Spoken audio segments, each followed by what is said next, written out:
Bienvenue à Coram Deo. Ta famille, ta maison, ton église. Tout comme Jésus nous l'a appris, nous voulons vivre une vie d'amour, de solidarité, de compassion. Notre but, faire que Christ soit au centre de chaque famille. Et si tout ça commençait dans ta famille? Bienvenue à Coram Deo.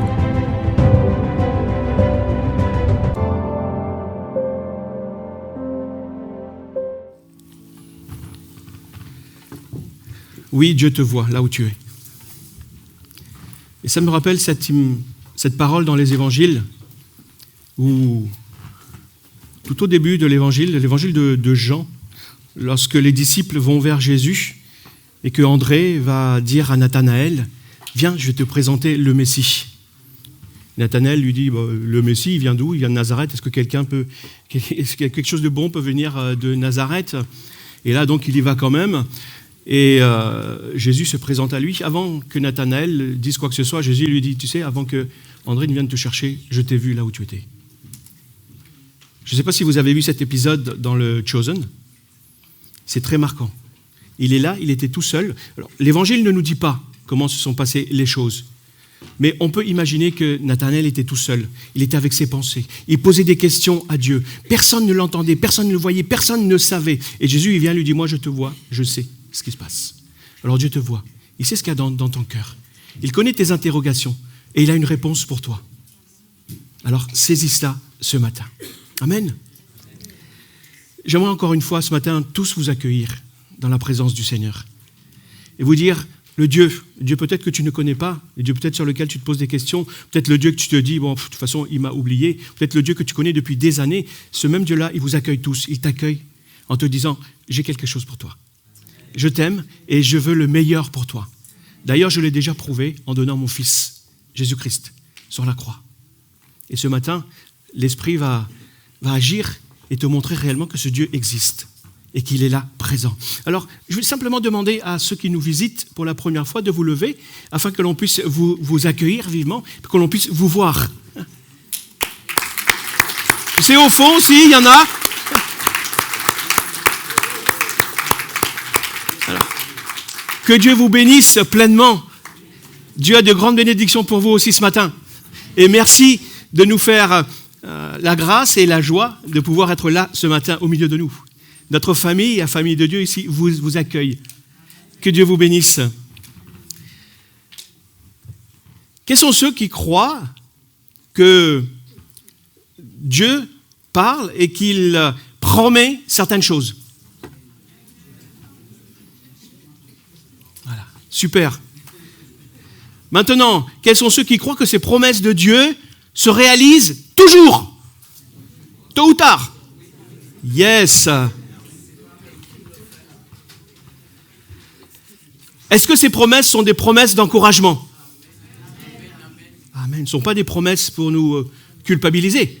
Ce sont plutôt des promesses pour nous libérer, pour nous dire, voilà, il y a quelque chose de meilleur pour toi. N'est-ce pas? Comme Eric vous l'a expliqué la semaine dernière, nous avons commencé à explorer le livre du prophète Ésaïe. Eh oui. Et plus particulièrement les chapitres 40 à 55. Pourquoi? D'ailleurs, on vous invite à les lire et les relire, ces chapitres. Et on a choisi ces chapitres parce que ces chapitres renferment, ça ne veut pas dire qu'il n'y en a pas dans les autres, ces chapitres renferment particulièrement plusieurs paroles et qui sont encourageantes et des paroles qui se sont accomplies en Jésus-Christ.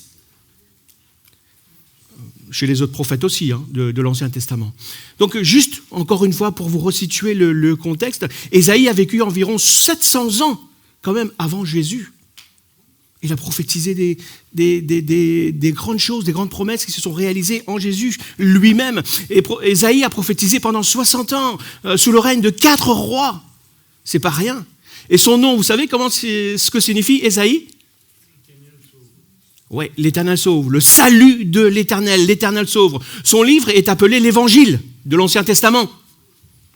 Pourquoi ? Parce qu'il annonce Jésus-Christ. Son message, cette bonne nouvelle de Jésus-Christ, il l'annonce clairement. Et à de nombreuses reprises dans le Nouveau Testament, les prophéties d'Ésaïe sont citées. D'ailleurs, c'est le livre, avec les psaumes, qui sont les plus cités dans le Nouveau Testament. Mais vous allez me dire, c'est quoi un prophète ? Je ne sais pas si vous êtes posé cette question. Et Ésaïe, c'est un prophète. Donc, on ne va pas ce matin faire une prédication sur ce que c'est qu'un prophète. Non, tout simplement pour rappeler. Un prophète, c'est très très simplement, c'est un porte-parole de Dieu. C'est quelqu'un qui reçoit les paroles de Dieu et qui les transmet. En fait, c'est un peu comme les prédicateurs. Ce sont les prédicateurs de l'Ancien Testament. Vous voyez ? Et non seulement Ésaïe va prêcher, va annoncer à ses contemporains la parole de Dieu, mais sous l'inspiration du Saint-Esprit, il va aussi anticiper le salut qui va venir en Jésus-Christ. Ésaïe parle particulièrement de cette œuvre, l'œuvre de Jésus-Christ, justement dans cette deuxième partie de son livre, des chapitres 40 au chapitre 55. C'est pourquoi on veut se concentrer particulièrement pendant plusieurs dimanches sur ces chapitres que Eric a introduits la semaine dernière. Vous savez, quel était le message de la semaine dernière ? N'aie pas peur. Pourquoi ? N'aie pas peur. Parce que celui qui est avec nous est plus grand que celui qui est en dehors de nous. Voilà, je ne vais pas refaire la prédication de Eric. Voilà. Donc, cependant, lorsqu'on regarde les prophéties de ces chapitres, certains pensent que ces prophéties se sont pratiquement toutes déjà réalisées. Il y en a d'autres qui considèrent que ces prophéties sont à venir encore. Mais peu importe, ça se discute. En tout cas, je crois que ces prophéties sont encore valables pour nous aujourd'hui. Parce que la parole de Dieu ne change pas. Donc ce matin, nous allons continuer avec les promesses, ces promesses d'un Dieu qui réconforte, le Dieu du réconfort. Et à travers tout ça, je vous le dis dès le début, nous allons voir plusieurs promesses de Dieu, plusieurs façons dont Dieu nous réconforte. Mais à travers tout ça, à travers toutes ces promesses que l'on peut s'accaparer, c'est le Dieu de ces promesses vers lequel nous devons fixer nos regards. C'est lui. Donc, pour vous remettre un petit peu dans le contexte d'avant, au chapitre 39 donc, du livre d'Ésaïe, le roi Ézéchias, qui avait été un bon roi, il a commencé à s'écarter de Dieu vers la fin de sa vie, tout ça par orgueil. Pourtant, il a expérimenté de grandes promesses. Et à cause du péché donc, de son peuple, du peuple de Juda, du peuple d'Israël, Dieu annonce qu'il va le châtier. Il va châtier le peuple en envoyant un autre peuple, les Babyloniens, avec Nebuchadnezzar. Et ils vont emmener les Judéens, le peuple de la Judée, de Juda, Jérusalem et les alentours, ils vont les emmener en exil à Babylone. Donc le prophète Jérémie, d'ailleurs, va prophétiser que cet exil-là, cette déportation, va durer combien de temps ? 70 ans. Cependant, une première chose, c'est que l'image de cet exil nous montre quoi ? Moi, me rappelle que chaque personne qui vit sur cette terre, parce que l'exil, ils étaient déportés, ils étaient donc, pour le peuple, ils étaient loin de la présence de Dieu. Parce que la présence de Dieu était symbolisée par le temple qui était à Jérusalem. Donc ils sont déportés, pour eux, ils sont loin de la présence de Dieu. Donc moi, cet exil me rappelle que tout être humain qui n'a pas Dieu dans sa vie, qui n'a pas Jésus dans sa vie, il est spirituellement en exil, loin de Dieu, à cause de son péché. La seule solution, c'est quoi ? Pour être délivré de cette captivité, se trouve en Jésus. Donc ce matin, je vais vous partager plusieurs points de ce Dieu qui réconforte. L'idée, c'est pas que vous les appreniez par cœur, encore, et que vous reteniez toutes ces promesses. Il y en a certaines peut-être qui vont vous concerner plus que d'autres. Encore une fois, comme je l'avais fait avec la prière, je vous avais donné plusieurs points en vous disant, retenez 2 ou 3 points seulement. Si vous repartez avec 2 ou 3 points pour vous réconforter, eh ben, vous allez grandir. Le Saint-Esprit va agir dans votre vie à travers les points que vous allez retenir en fonction de votre situation. Les situations des uns et des autres sont différentes. Donc voilà, le passage commence de cette façon. Ésaïe chapitre 40. Réconfortez mon peuple. Peut-être si vous relisez dans d'autres traductions, vous allez voir consoler mon peuple. Là, dans la Sommeur, il est dit réconfortez mon peuple. Oui, réconfortez-le, dit votre Dieu. Et parlez au cœur de Jérusalem. Annoncez-lui que son temps de corvée est accompli, que son péché est expié et qu'elle a reçu de l'Éternel 2 fois le prix de son péché. Qu'est-ce qu'Ésaïe nous annonce là, premièrement? Ésaïe nous annonce que nous allons être réconfortés par Jésus. Dans l'évangile de Luc, au chapitre 2, souvenez de ces 2 personnes qui attendaient le Messie, plus particulièrement Siméon et Anne. Et il est dit que Siméon attendait la consolation d'Israël. Dans la Bible, la consolation d'Israël, c'est quoi? C'est l'espérance du salut. L'espérance du salut qui se trouve dans la venue du Messie. Et le Messie, c'est Jésus. Donc, ils ont vu dans la personne de Jésus-Christ la réponse. Donc, cette bonne nouvelle que les Juifs attendaient et qu'ils attendaient, c'est-à-dire la consolation d'Israël. Donc, Jésus est la consolation d'Israël. Il est le consolateur, celui qui réconforte et qui redonne l'espoir. Tu ne vois plus l'avenir de façon réjouissante. Pour toi, l'avenir est peut-être arrêté à tes quelques jours là, mais dis-toi que Jésus, il est celui qui te réconforte. Il est venu, il est la consolation et il te donne un avenir. Et il te donne, c'est le Dieu de l'espérance. Et même avant de quitter cette terre, Jésus n'est plus là physiquement, n'est-ce pas? Avant de quitter cette terre, Jésus va promettre à ses disciples qu'il leur enverrait un autre consolateur, c'est-à-dire quelqu'un de différent de lui, mais qui fera l'œuvre que Jésus a faite dans notre vie. Donc, Jésus leur promet ça à ses disciples. Et c'est la première chose que tu dois comprendre.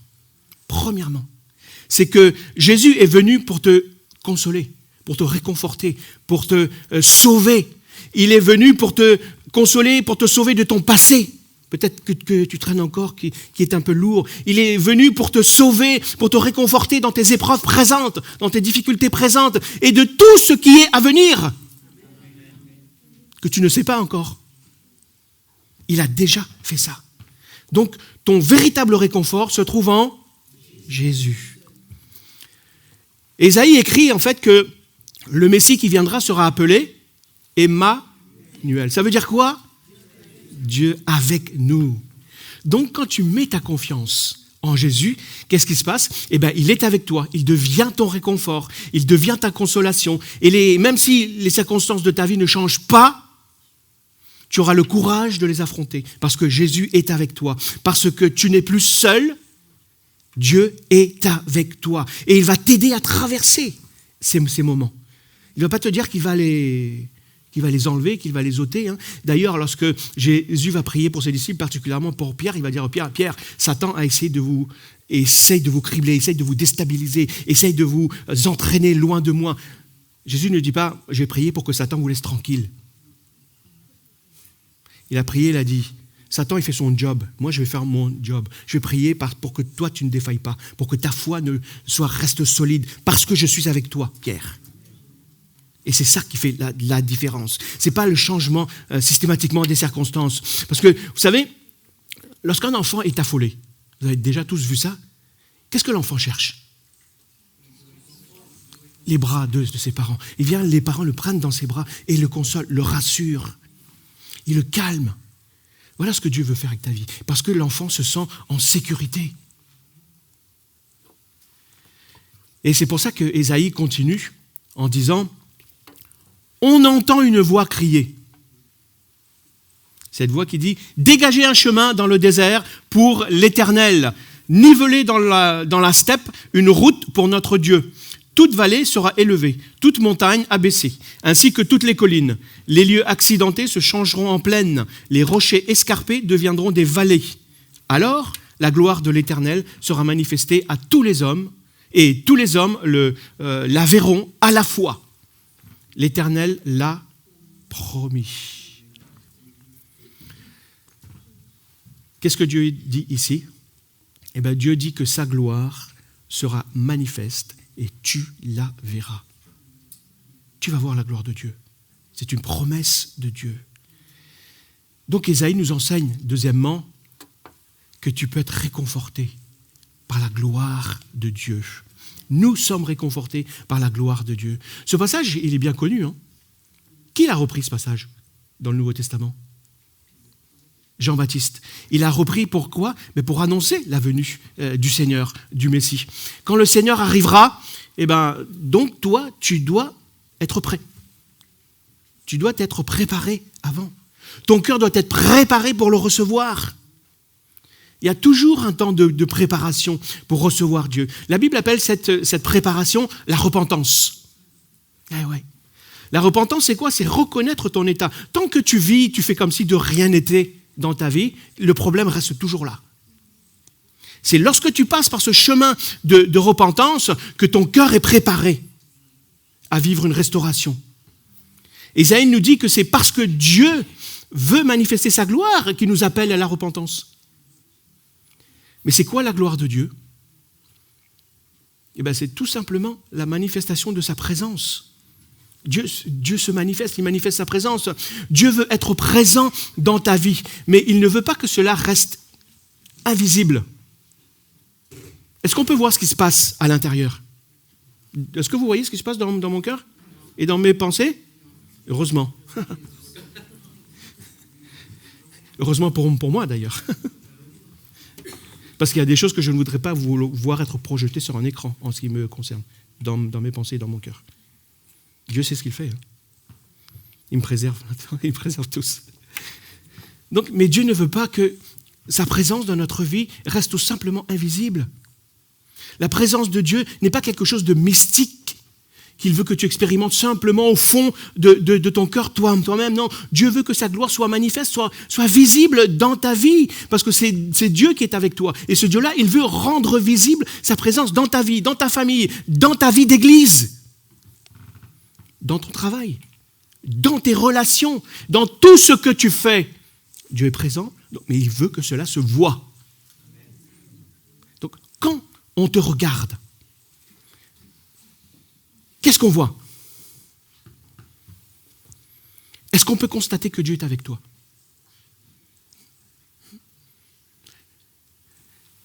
Ton comportement et tes actes le montrent. Je ne porte pas de jugement là. Je dis tout simplement que ce que l'on fait manifeste bien souvent ce qu'il y a à l'intérieur. Comme je le disais tout à l'heure, si on fait comme si de rien, on sait que la repentance n'est pas encore là, dans le cœur, à l'intérieur. Donc Dieu ne veut pas simplement être avec toi, il veut que cela soit visible. Donc il veut te réconforter en manifestant sa gloire dans ta vie. Lorsque sa gloire est manifeste, Dieu te réconforte et te fortifie. C'est pour cela, une voix interpelle. Et cette voix dit, va, proclame un message. Voilà ce que tu dois faire pour rendre visible cette gloire de Dieu. Va et proclame un message. Donc un autre lui répond, que dois-je proclamer ? En fait, quel est ce message que je dois proclamer ? Que tout homme est pareil à l'herbe et que toute sa beauté comme la fleur des champs. Car l'herbe se dessèche et la fleur se flétrit quand le souffle de l'Éternel passe dessus. En vérité, les hommes sont pareils à de l'herbe. Oui, l'herbe se dessèche et la fleur se flétrit. Mais la parole de notre Dieu subsiste à toujours. Donc Ésaïe nous dit que tu es réconforté, que Dieu te réconforte par Jésus-Christ. Et que tu es réconforté aussi par la gloire de Dieu. La gloire de Dieu t'apporte du réconfort. Mais ici, il ajoute que tu peux être réconforté, que tu peux trouver ce réconfort dans la parole de Dieu ou par la parole de Dieu, de façon plus claire. Vous savez, aujourd'hui, il n'y a pas un spécialiste de la Bible à travers le monde, les véritables qui ont mis leur foi aussi dans la parole de Dieu. Il n'y en a pas un qui vous dira que Dieu ne tient pas ses promesses. Pratiquement 100% vous disent que Dieu tient toujours ses promesses. À 100%. C'est-à-dire, donc Dieu est fidèle dans tout ce qu'il dit. Pourtant, je vais peut-être vous surprendre. Dieu ne peut pas tout faire. Vous êtes d'accord avec ça ? Dieu ne peut pas tout faire. Oui, Dieu ne peut pas mentir. Il lui est impossible de mentir. Parce que Dieu fait toute chose qui est en conformité avec sa nature. Et s'il est le Dieu de la vérité, donc il ne peut pas mentir. tout ce qu'il dit, il l'accomplit. Donc, quand tu pries, ta prière ne doit pas être « Seigneur, accomplis tes promesses ». Bien sûr, on peut lui dire « Seigneur, tu avais promis telle chose, etc. » Parce que, automatiquement, ses promesses, il l'accomplit. Plutôt, notre prière devrait plutôt, c'est ce que je me dis, plus fort, Seigneur, aide-moi à m'accrocher à tes promesses et à placer ma foi dans ces promesses, parce que de toute façon, ces promesses vont se réaliser. Eh ouais. Et Ésaïe continue en disant « Ô Sion ». Sion, c'est Jérusalem, ça symbolise, c'est la cité de David, c'est Jérusalem, c'est la cité céleste, c'est le symbole de la présence de Dieu. Donc, ô Sion, messagère d'une bonne nouvelle, donc là, Jérusalem, donc gravis une haute montagne. Crie avec force, Jérusalem, messagère d'une bonne nouvelle. On disait, Jérusalem, c'est le peuple de Dieu, ça ressemble au peuple de Dieu. Qu'est-ce qu'on pourrait dire aujourd'hui? Coram Deo. Coram Deo, messagère d'une bonne nouvelle. Vous n'êtes pas d'accord? Coram Deo doit être messagère d'une bonne nouvelle. Amen. Oui, crie sans crainte, Coram Deo, crie, annonce aux villes de Juda, annonce aux villes d'Hermon et aux villes aux alentours. Voici le Dieu vient, voici ton Dieu vient. Voici l'Éternel, le Seigneur. Il vient avec puissance et son bras lui assure la souveraineté. Vous avez celui-là encore? Oui. Ok. Ton bras lui assure la souveraineté. Voici, ses récompenses sont avec lui et le fruit de son œuvre va devant lui. Comme un berger, il paîtra son troupeau et il rassemblera les agneaux dans ses bras. Sur son sein, il les porte et conduit doucement les brebis qui allaitent. Donc là, qu'est-ce que Ésaïe nous dit? Qu'en fait, les bras de Dieu te réconfortent. Dieu te prend dans ses bras. Et ses bras, c'est pas des petits bras rikiki et ramolo. Ésaïe dit les bras de Dieu. Lorsqu'Ésaïe utilise cette expression, d'ailleurs, il l'utilise une vingtaine de fois dans son livre. Et lorsqu'il utilise cette expression, c'est pour parler de la force et de la puissance de Dieu. Mais comment Dieu manifeste sa puissance dans ta vie? Comment est-ce qu'il le fait? Comment agit-il avec force dans ton quotidien? Comment est-ce qu'il le fait? Au chapitre 53, qu'on verra un peu plus tard, Ésaïe dit que Jésus est le bras de l'Éternel. Donc c'est à travers Jésus que Dieu agit dans ta vie. Lorsque tu places encore une fois ta confiance en Jésus, Dieu commence à agir dans ta vie avec puissance. Par son esprit. Il te sauve, il te conduit avec force. Quand tu consacres ta vie à Jésus, donc tu dois accepter deux choses. Le texte le dit. Deux choses. Il dit que, premièrement, que ton bras lui assure la souveraineté. Ça veut dire quoi? Ça veut dire que si tu veux suivre Jésus et marcher selon ses commandements, tu dois accepter qu'il soit ton maître. Tu dois lui laisser le plein contrôle de ta vie. Ce n'est plus toi qui commandes. Quelque part, tu ne peux plus faire ce que tu veux. Je suis libre, je fais ce que j'ai envie de faire, disent les hommes. Tu veux suivre Jésus? Jésus te dit, tu veux me suivre? Alors je suis le maître souverain. C'est moi qui décide.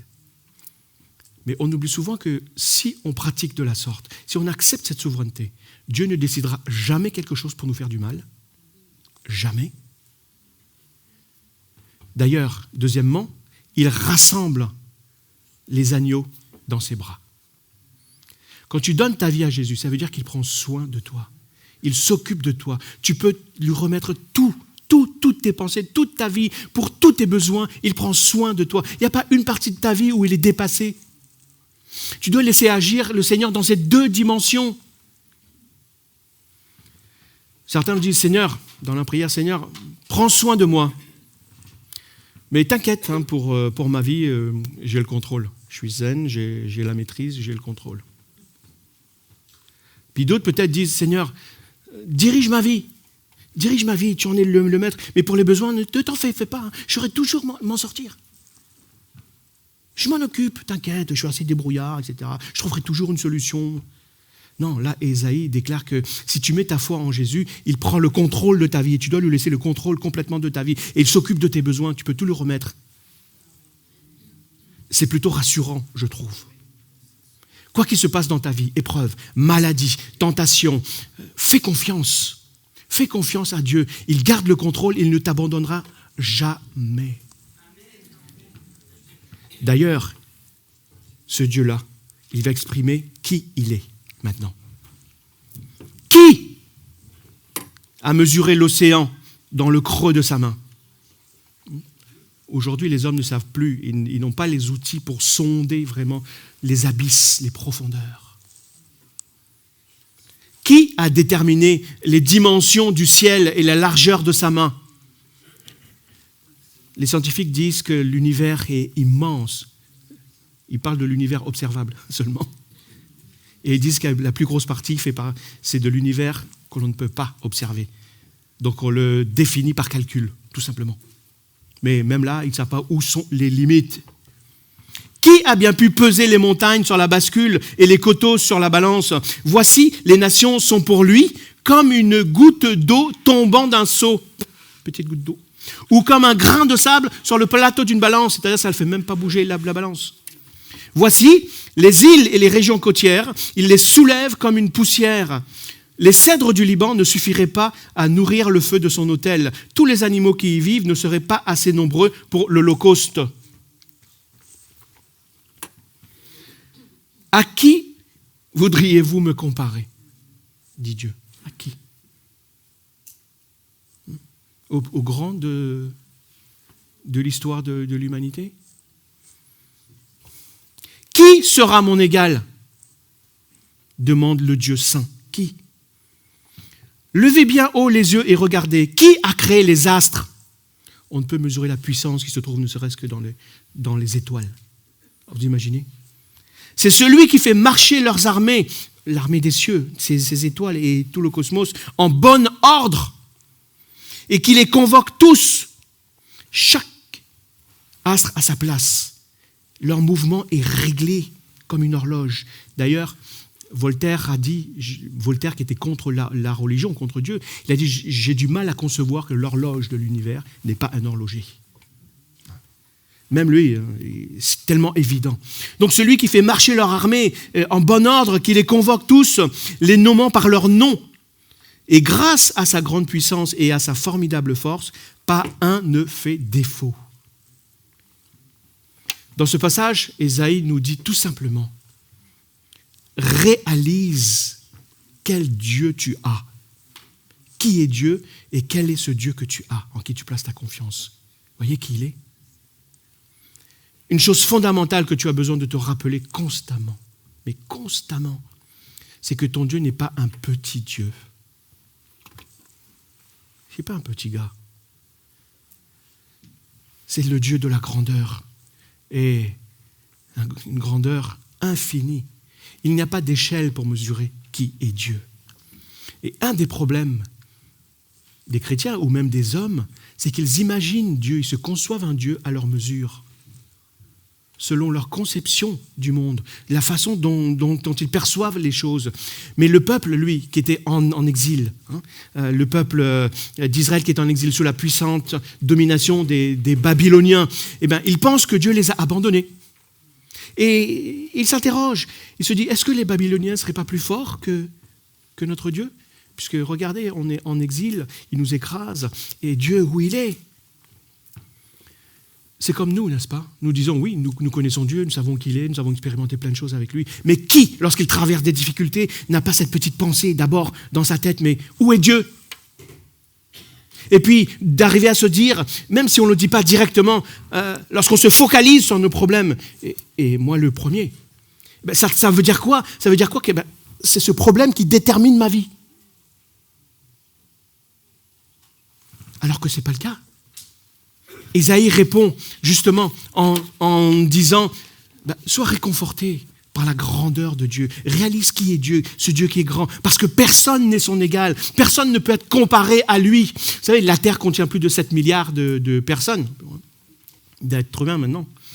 Eh bien, la Terre, je ne sais pas, vous avez déjà vu très certainement des images, la Terre, il est dans un système solaire, et il y a des planètes qui sont plus petites, il y a des planètes qui sont plus grosses que les nôtres, et notre système solaire se trouve dans la galaxie, la Voie lactée. Hein? Non, je pense. Ah si? Bon. Et les scientifiques nous disent qu'il y a des milliards de galaxies. Des milliards et des milliards. C'est-à-dire que nous, quelque part, lorsqu'on ramène tout ça à notre échelle, on n'est rien, on disparaît, on ne voit même pas qui on est, quoi. Mais la Bible déclare que tout l'univers ne peut contenir la grandeur et la gloire de Dieu. Rien ne peut le contenir. Il tient tout dans sa main. La Bible déclare aussi que ce Dieu qui est infiniment grand, eh bien, ce qu'on vient de dire, il contrôle tout. Il a placé toutes les étoiles, tout tourne dans un ordre vraiment extraordinaire. D'ailleurs, les astrophysiciens disent que s'il y avait quelques petits chiffres ou petites virgules qui se décalaient dans la mesure de ces astres, eh bien, tout le cosmos serait bouleversé. Dieu fait que toute chose tourne correctement.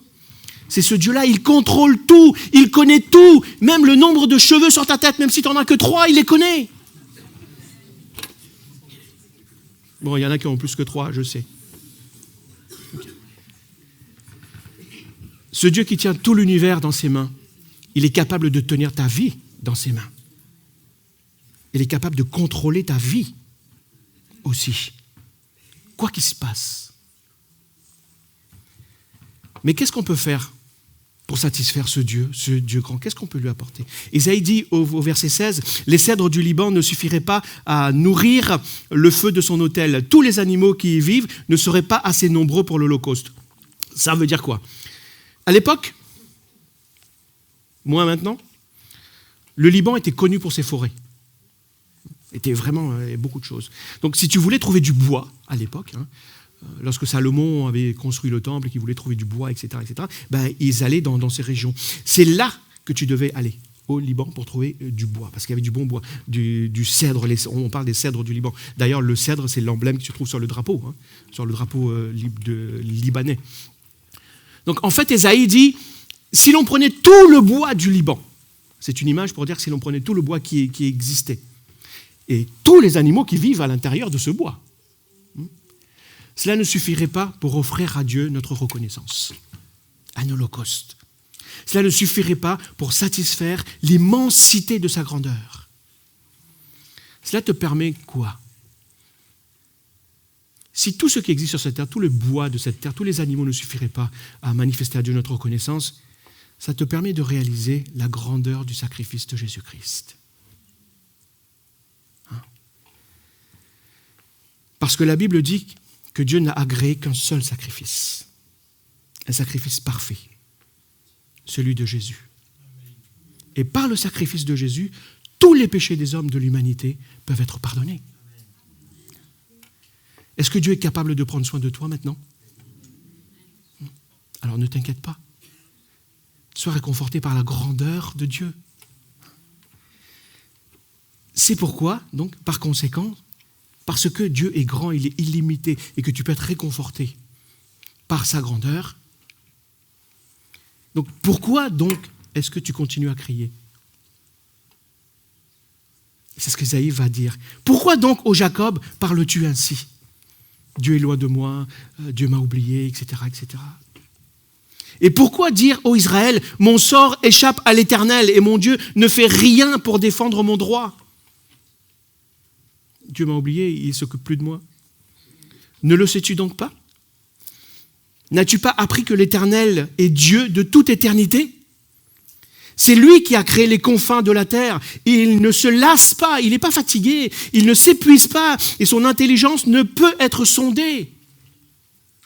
Il donne de la force à qui est las et il augmente la vigueur de celui qui est épuisé. Les jeunes gens se lassent et ils s'épuisent, et même des robustes gaillards tombent. Mais ceux qui comptent sur l'Éternel renouvellent leur force. Ils prennent leur envol comme de jeunes aigles. Sans se lasser, ils courent, ils marchent en avant et ne s'épuisent pas. Ce passage nous enseigne des vérités, au moins 2 vérités. Au moins. Premièrement, c'est qu'il n'y a pas un endroit sur cette terre, ou même dans le cosmos, dans l'univers, où tu veux, où Dieu ne peut pas s'y rendre, et où Dieu n'est pas présent. Il n'y en a pas.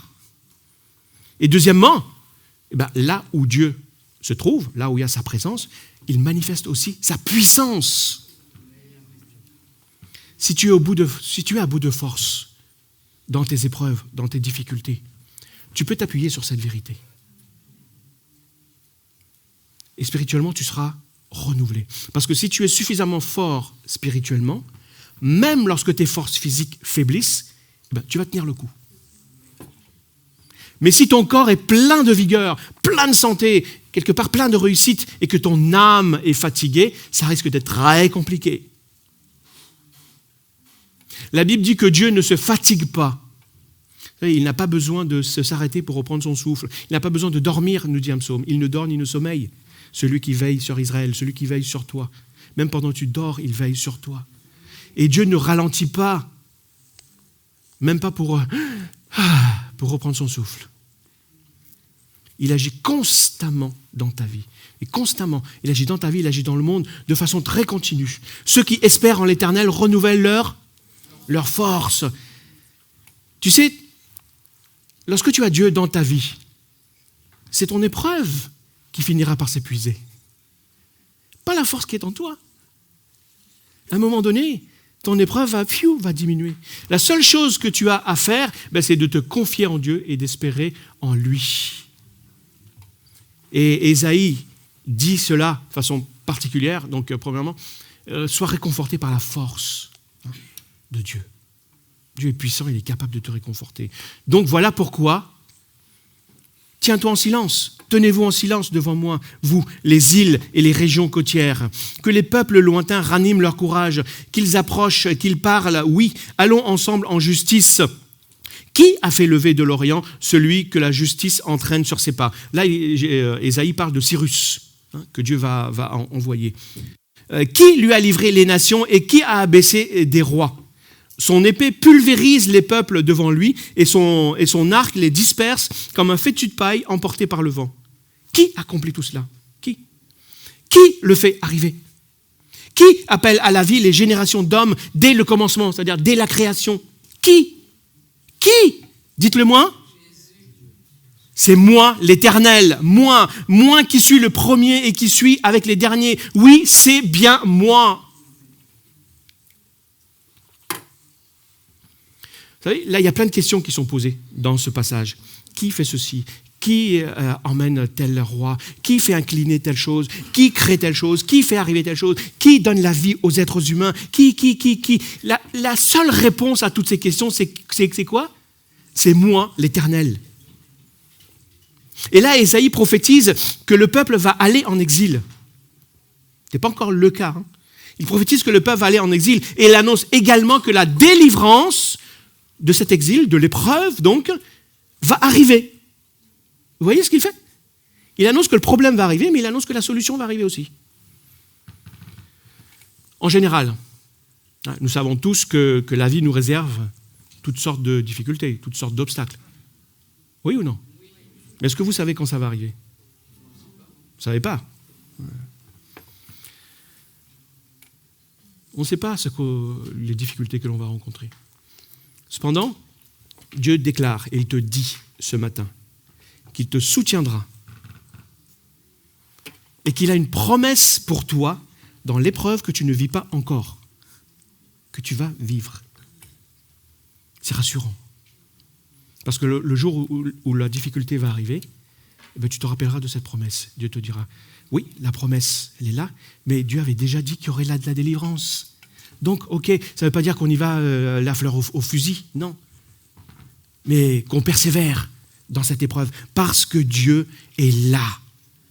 Avant même que la chose n'arrive, Dieu l'a déjà expliqué, il l'a déjà dit. Parce que en 587, pour juste la partie historique, en 587, donc avant notre ère, vous imaginez bien, donc les Babyloniens vont assiéger Jérusalem. Ils vont détruire le temple. Ils vont déporter une grande partie de la population de Juda. C'est vrai qu'il y en a plein qui sont partis. Il y a eu Daniel. et le peuple va subir un terrible traumatisme. 587. Et en 539, ce dont il est parlé dessus, qui va faire venir cette épée, il va faire justice, etc. Donc Dieu va susciter Cyrus, le grand roi, là, le roi des Perses, qui va venir vaincre les Babyloniens. Il va permettre aux Judéens de retourner chez eux, en Jérusalem. Il va même leur donner le nécessaire pour rebâtir les murailles de Jérusalem et le temple de Jérusalem. Vous retrouvez cette histoire dans les livres d'Ésaïe, de Esdras et de Néhémie. Vous retrouvez ça là-dedans. Donc, dans toutes tes épreuves, Dieu demeure le maître de l'histoire. Pourquoi ? Parce que tu peux être réconforté par la souveraineté de Dieu, parce que Dieu est souverain. Il n'y a rien qui lui échappe, il n'y a rien qui lui soit impossible. Il contrôle tout, il prédit les choses à l'avance, il prévoit les choses, il sait ce qui va t'arriver et il te dit qu'il va agir. Mais le peuple se demandait, où est Dieu dans notre misère ? Jacob, tu cries, où est Dieu ? Aujourd'hui, qu'est-ce qu'on dirait ? Où est Dieu dans ma situation ? Et les gens du monde disent, où est Dieu dans toutes ces guerres ? Où est Dieu dans les tremblements de terre ? Où est Dieu dans les horreurs qu'on nous rapporte à travers, que les médias nous rapportent jour après jour ? Où est Dieu dans tout ça ? Quelle est la réponse ? Ésaïe donne la réponse. Dieu est là. Et il demeure le Seigneur de tout ce qui se passe. Donc, sois réconforté. Sois réconforté par la souveraineté de Dieu. Parce que Dieu est souverain. Il te tient dans ses mains. Donc, voilà pourquoi Ésaïe va pouvoir dire au peuple, donc quant à toi maintenant, Israël, quant à toi, peuple de Coram Deo, quant à toi de façon très personnelle, mon serviteur, Jacob, que j'ai choisi, et descendance d'Abraham, qui est mon ami. Toi, que je suis allé chercher aux confins de la terre et que j'ai appelé de ses extrémités. Toi, à qui j'avais dit. Comptez bien le nombre de fois où il est dit toi. Et tu. Tu es mon serviteur. Je t'ai choisi et non pas rejeté. Ne sois pas effrayé, car je suis avec toi. Ne sois pas angoissé, car moi, je suis ton Dieu. Je t'affermis, je viens à ton secours. Pour sûr, je te soutiens de mon bras droit qui fait justice. Tous ceux qui sont irrités contre toi sombreront dans la honte et dans le déshonneur. Tes adversaires seront réduits à rien. Ils périront. Tu auras beau chercher, tu ne trouveras plus ceux qui te querellaient. Ils seront tous anéantis, réduits à rien, ceux qui t'ont fait la guerre. Car c'est moi, encore une fois, c'est moi l'Éternel qui suis ton Dieu. Je saisis ta main. Je te dis, sois sans crainte, je suis là pour t'aider. C'était la suite. C'est bien de savoir que Dieu contrôle le monde, non ? C'est bien de savoir que Dieu contrôle toutes choses par son bras puissant. Mais Jaïe dit maintenant, quant à toi, toi qui es assis là, toi à qui Dieu a parlé depuis ce matin, toi, Dieu a dit, je t'ai choisi. Je ne t'ai pas rejeté. Non. Donc, n'aie pas peur, car je suis avec toi. Vous savez, ce qui change dans n'importe quelle situation que tu peux vivre ou que tu peux connaître et rencontrer, c'est cette parole. Je suis avec toi. D'ailleurs, pour moi, c'est cette promesse qui me tient toujours. Cette promesse que Jésus a dit. Je suis avec vous tous les jours. Jusqu'à la fin du monde. Amen. Je suis avec vous. Je suis avec toi. Ce passage n'a pas besoin, je dirais, de commentaires. Il suffit juste de le lire et de voir et de laisser ces paroles venir faire écho à nos pensées et à notre cœur. Toi, toi, toi, toi. En général, on croit, on n'a pas du mal à croire que Dieu dirige le monde. Mais lorsqu'il s'agit de notre propre vie personnelle, on a davantage tendance à douter de la fidélité et de l'action de Dieu. Tu sais que tu peux être réconforté par la fidélité de Dieu. Dieu est un Dieu fidèle. Et ce matin, on partageait avec le groupe de louanges lorsqu'on priait, je leur disais que bien souvent, lorsqu'il y a quelque chose qui ne va pas dans notre vie, on est focalisé sur notre problème. On ne voit plus qu'une seule chose. Mais Dieu, lui, fait plusieurs choses en même temps. Il est capable. D'ailleurs, dans ma vie, il fait plusieurs choses en même temps. Et je ne m'en rends pas compte. Il travaille ma patience.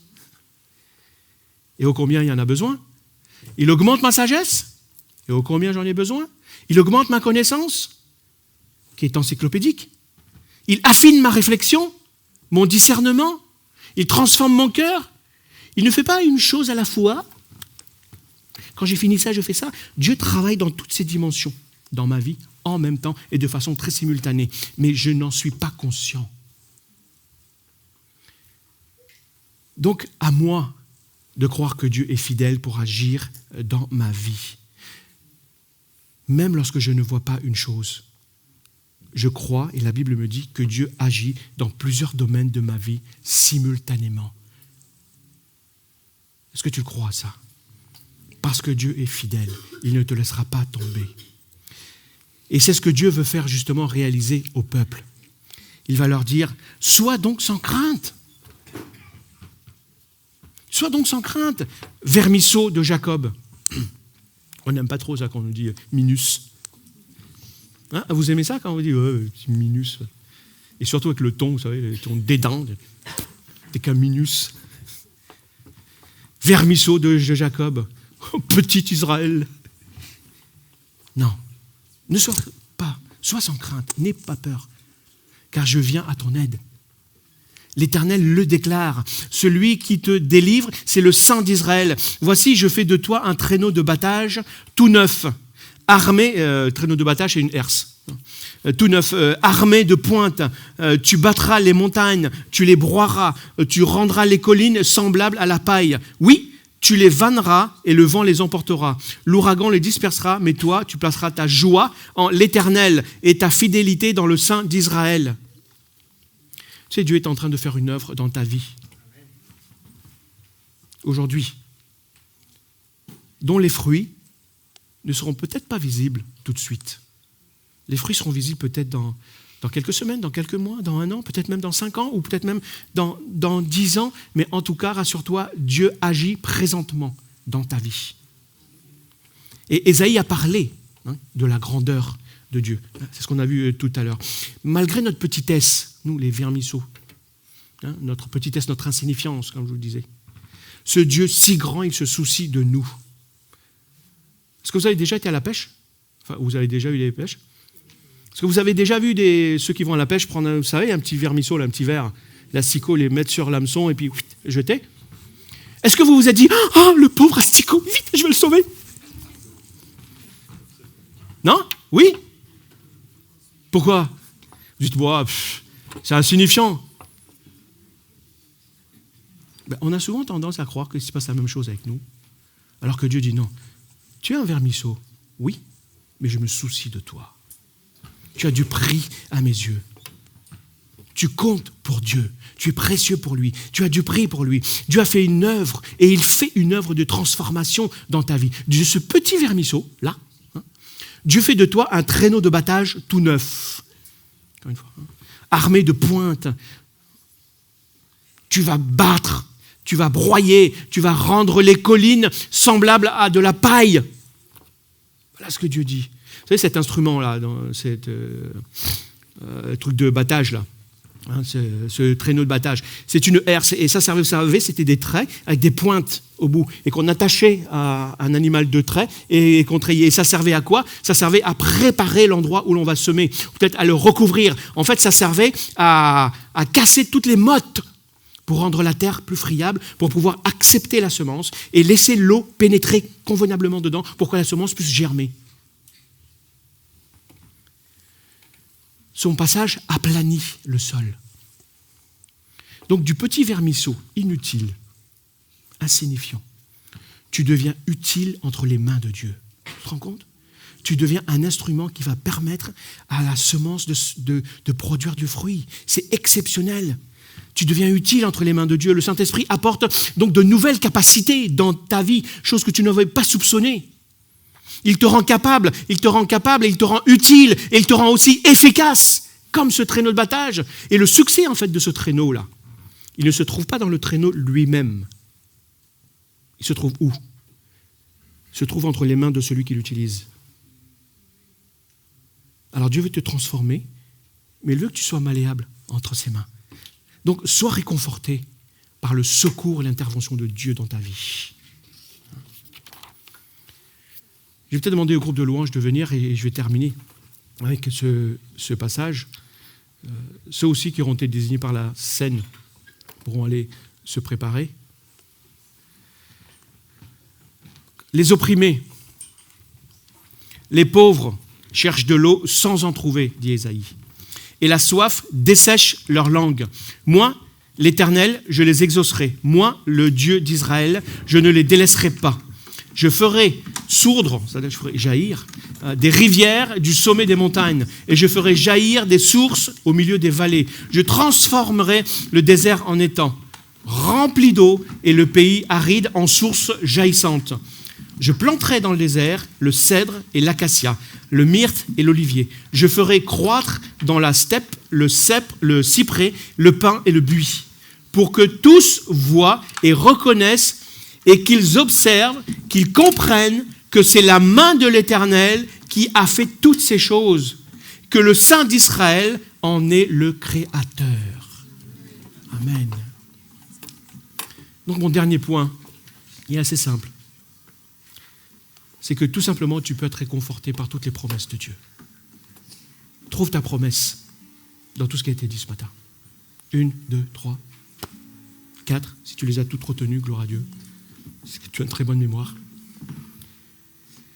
Parce que je suis convaincu que malgré les circonstances de ta vie, qui est différente peut-être des circonstances de quelqu'un d'autre, tu peux être réconforté par les promesses de Dieu.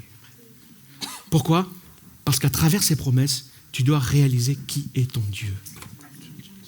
Qui est Dieu ? Et ce que Jésus a accompli pour toi. Et moi, personnellement, ça m'encourage. Ça m'encourage à continuer d'avancer lorsque les choses sont un petit peu plus compliquées. Parce que si tu prends conscience qui est ton Dieu et le réconfort que tu peux trouver auprès de lui, alors tu te relèveras. Tu garderas les yeux fixés sur Jésus, le rémunérateur de ta foi, celui qui est présent constamment à côté de toi, en toi, et qui agit à travers toi. Oui, je ne vois pas encore la réalisation de tout ce que Dieu m'a promis, et tout ce qu'il promet même, mais je sais qu'il est fidèle. Je sais qu'il est fidèle, parce qu'il avait promis à l'époque d'Ésaïe, 700 ans avant, que le Messie viendrait, qu'il souffrirait, qu'il serait rejeté, qu'il serait battu, qu'il mourrait sur la croix, qu'il ressusciterait. Les prophètes l'ont annoncé. Et toutes ces choses-là se sont réalisées. Dieu avait annoncé que le peuple serait déporté. Ça a été fait. Dieu avait annoncé que le peuple, il les ramènerait par un bras puissant alors qu'ils n'étaient plus rien du tout. Dieu l'a fait. Et Dieu continue cette œuvre. Et ses promesses se réalisent. Et il a dit qu'il reviendrait un jour pour nous prendre, pour être avec lui pour l'éternité. Cette promesse se réalisera. Mais il a promis aussi qu'il serait avec nous tous les jours jusqu'à la fin du monde. Alors en prenant ce pain et ce vin, réalise qui est ton Dieu et en qui tu as placé ta confiance et à qui tu as soumis ta vie et qui dirige ta vie. Alors confie-toi dans ce Dieu ce matin. Confie-toi dans le Dieu parce qu'il peut créer dans ton désert. Peut-être que tu es dans un désert, mais la Bible déclare que Dieu fait fleurir le désert. Il peut faire fleurir quelque chose dans ton désert. Il peut créer des oasis dans ton désert. Peu importe ce que tu as perdu, peu importe, Dieu a la capacité de faire plus. Et il est capable de te donner plus que tu ne penses et plus que ce que tu as déjà perdu. Souvenez-vous de l'histoire de Job. Donc, sois réconforté par les promesses de Dieu. Sois réconforté. Toutes les promesses de Dieu se trouvent en Jésus-Christ. Trouvent leur accomplissement en Jésus-Christ. Donc si tu places ta confiance aujourd'hui en Christ, si tu mets ta confiance en lui, si tu mets donc ta foi en action, c'est ça, répondre oui et dire je vais faire en fonction de ce que Dieu me demande. Maintenant même, je te le dis, maintenant même, ce matin, Dieu répond à ta prière. Et il te dit, je ne t'abandonne pas. Je suis le Dieu de ton réconfort.